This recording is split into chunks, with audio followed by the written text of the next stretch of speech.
Hello and welcome. My name is Julian and this is the first video for the Financial Literacy Service Project. Today we will be covering financial independence and what that means, bank accounts, and taxes.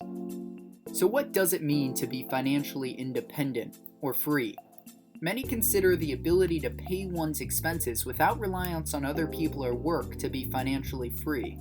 Others consider that financial independence is achieved when one is out of debt and their loans are paid, or when one has enough money to pursue their true interests instead of being tied to a job they dislike. Having established what financial independence means, I'm now going to transition into bank accounts and the benefits of opening one. First and foremost, bank accounts prevent crime. Having a lot of cash makes you a target for theft, which can become violent. You protect both yourself and your wealth when you open a bank account and deposit your money. Adding to that, the Federal Deposit Insurance Corporation will cover up to $250,000 of losses in the case of theft. Another reason for opening a bank account is interest. Although small, interest is better than nothing and will add up over time. Lastly, there's a psychological benefit to putting your money in the bank. You're significantly less likely to succumb to instant gratification purchases when your money is in the bank as opposed to on-hand cash. There are two main types of bank accounts: checkings and savings. With a checking account, you pay and receive payments through checks, which are vouchers for a pre-disclosed amount. Savings accounts, on the other hand, are for depositing your money and withdrawing it when you need to. A savings account can be very effective when you set monthly deposit goals or withdrawal limits.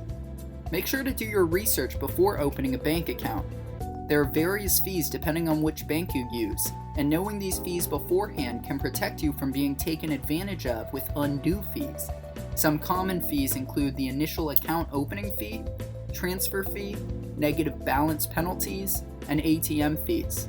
Make sure to protect yourself by knowing your bank's regulations. I'm now going to transition into taxes, of which there are two types: direct and indirect taxes. Direct taxes are ones that you pay directly to the government. An income tax is a direct tax determined by one's income and tax bracket. Generally, the more one makes, the more their income tax rate is. Capital gains tax is a tax paid for things that you sell that increased in value. An example of this would be if you owned a stock portfolio that had a great year. You would have to pay a tax on the annual return or gains. Corporate taxes are paid by companies and are based on a company's revenue, profits, and other factors. The last common direct tax is the property tax, which is determined by the value and location of a property.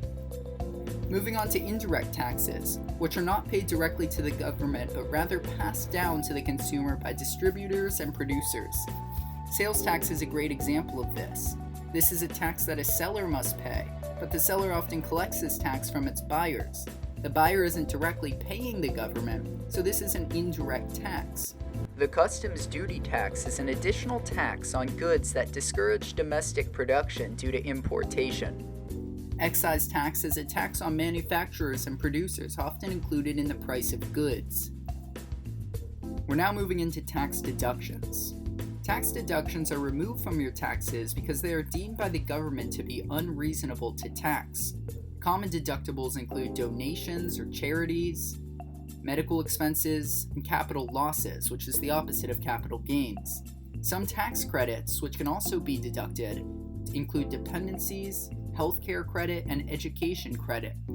You can search on the internet which deductions and credits you qualify for. And that's all for today. Thank you for watching. The next video will cover budgets, loans, and debt, and I will start to pick up a bit in complexity. I hope you enjoyed the video, and thank you.